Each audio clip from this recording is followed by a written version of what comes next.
Welcome back to Wise Up Biz Talk, where they find a business lesson in everything and help you wise up. Let's get started with your hostesses, Em and Kim. So there's a business owner that's forced to close their office and upset about, the disconnection fees.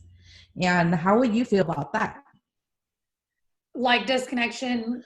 Does she have to disconnect her service because her office is forced to shut down because she's in a tourism business? So you mean depending like internet, on phone, things like that? Yeah, yes, correct. Okay, but she's in a contract. She's in a contract, so but her contract hasn't ended yet. But because of this pandemic, not too many people is traveling, so she had to be forced to shut down her business and move her office home or so.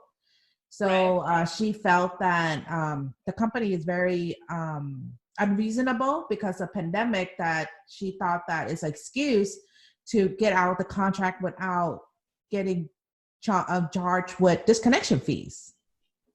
Oh, okay. So, yes. The emotional part of me feels for businesses that are going through this, right? Like, you can't help but be a business owner and think man, can we catch a break, right? Uh-huh. But the business side of me also understands that this is the risk of being in business and being a business, and you have to prepare for these things. So, now thinking about it, I'm like, okay, well, what fees would I have to incur if I just shut down my business? What cancellation fees, disconnection fees? And I should probably have that prepared. Well, you know what? I think there's another option. Instead of getting disconnected, maybe we can freeze the account. Yeah. That might be an option. Well, and I also think that maybe a lot of these businesses, like service providers and whatnot, I think that they are probably willing to work with it. So I think as a struggling business owner, if I were a struggling business and I had to shut my doors today, I think the first thing I would do before getting upset and feel entitled to not paying cancellation fees for contracts that I signed, I think that the next best thing to do is maybe negotiate and find out what your options are. Because let's say the travel industry picks up in August. Like, what if you cancel, don't pay the fees, then where are you at? Or maybe switch to a lower package too as well. So instead of, if you're at a higher package, $100 a month, maybe switch to a lower package, maybe like $20 to get you by until your business start picking up. Well, but at the end of the day, when you are a business owner and you sign a contract, it is a legal binding agreement. You owe that money, period. And the best thing for you to do as a business owner, because this is what you would want to do if this was your client calling you, right? Is find out what your options are. Can I go to a lower package? Can I freeze this? Can I pick it up in 6 months?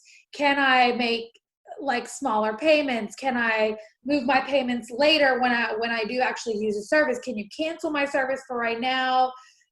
Or like you said, freeze it for right now and then build up those payments for later. I mean, call them and don't come in on this defense where I don't want to pay, because that mentality right there is not good business ethics.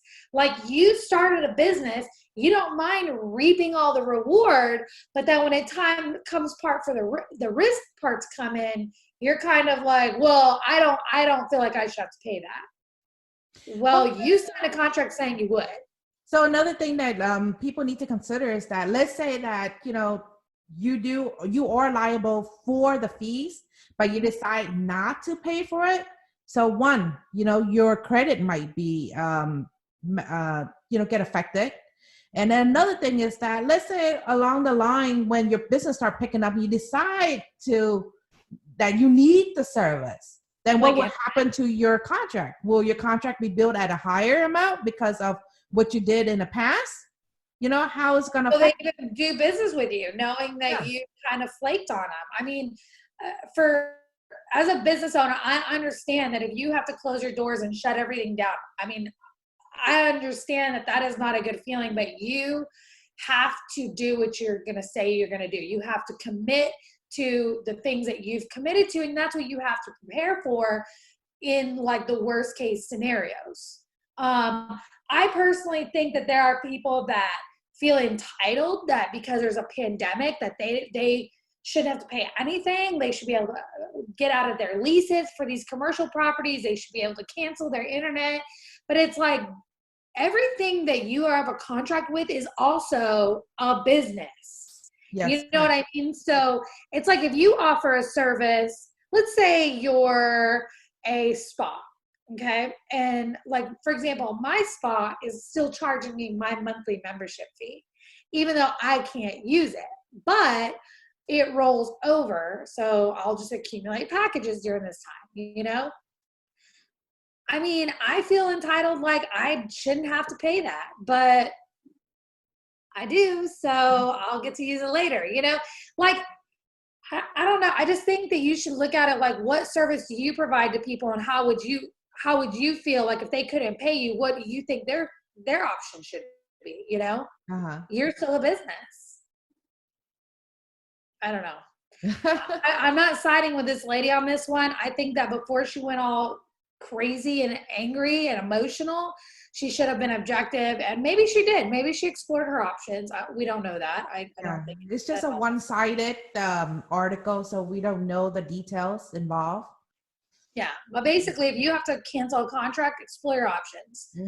Because I think having a bad credit score and a bad relationship, I mean, I don't know, some of these businesses are in rural, I always have a hard time saying that word. They're in rural America, so like if sometimes there's only one internet service provider.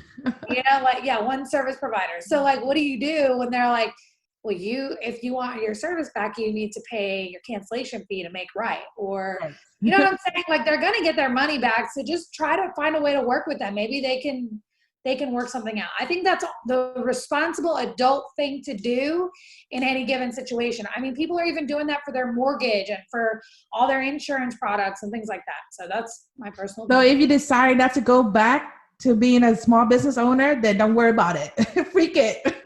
Well, I don't know, because a lot of small business owners, going back to like our business structures, are not set up okay. So this is going to impact their personal credit too.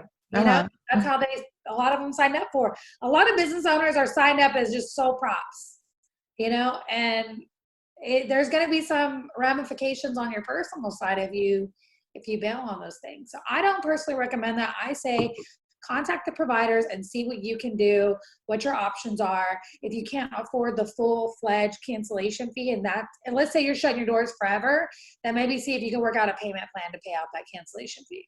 That's the way I look at it. All right.